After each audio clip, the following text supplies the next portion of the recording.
We can expect quite a bit of sunshine as we go through the next several days, as well as those fall temperatures. And it's going to be getting quite cool as we go through the next couple of days. I'll have a little more detail on that here coming up in just a bit. Also, we'll take a look at the tropics. But speaking of which, though, earlier we had some of those storms roll through, and afterwards the sun came back out. And check out these photos. My goodness gracious, we had a beautiful sunset. This is sent to us from Kim Compton from Abingdon, Virginia. And another great photo here sent to us by Tanya Bryant from Chilhowie, Virginia. Earlier, we had a double rainbow in several of our photos, and you can see the rainbow here, just a gorgeous shot. Of course, we want you to chime in. You can do so. Send your photos to WCYB/chime in. We'll try to get as many of them on the news as possible. Tonight, we're taking a look at Hotel Norton. Not much fog to deal with here. I'll show you a spot here in a minute that's got quite a bit of fog. But here in Wise County, though, 57 degrees, kind of cool. And now look at Northeast State. We've got a lot of fog out there, a temperature of 54 degrees. And that fog's going to be sticking around. We'll be dealing with some of that patchy, dense fog for the morning hours. A few sprinkles otherwise as we look on Power 5 Doppler radar, maybe an isolated shower. But for the most part, mainly just dealing with some fog tonight. And it'll be kind of patchy and dense at that.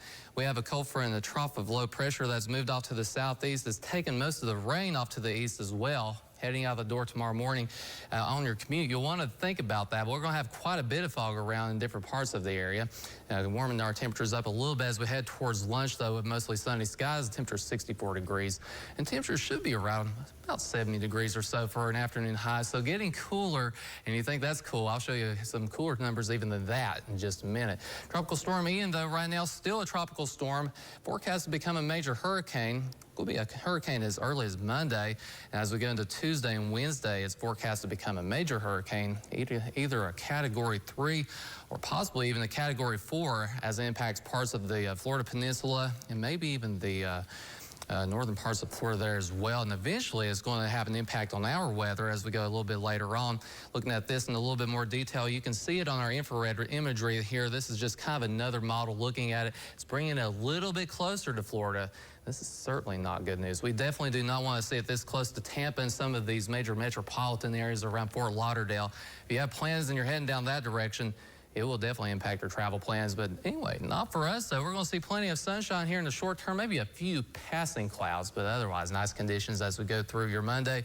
And all of those nice conditions as well for Tuesday, plenty of sunshine. Just the temperatures are going to be a little bit nippy, kind of cool out there. Tuesday, 67 degrees. Getting cooler than that, 65 degrees as we head into Wednesday. Still going to a mix of sun and clouds, going long term here as we look at about Wednesday or so, a mix of sun and clouds.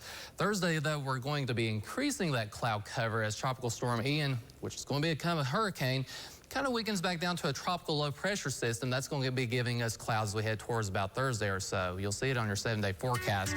Two cold fronts here moving through. This one's going to be a dry front, just cooling off our temperatures for Wednesday even more so. So just reinforcing the cool air that we already have.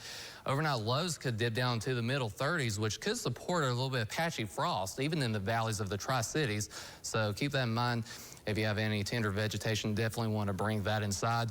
And then increasing the rain chances as some of that tropical moisture makes an impact on our forecast for next weekend.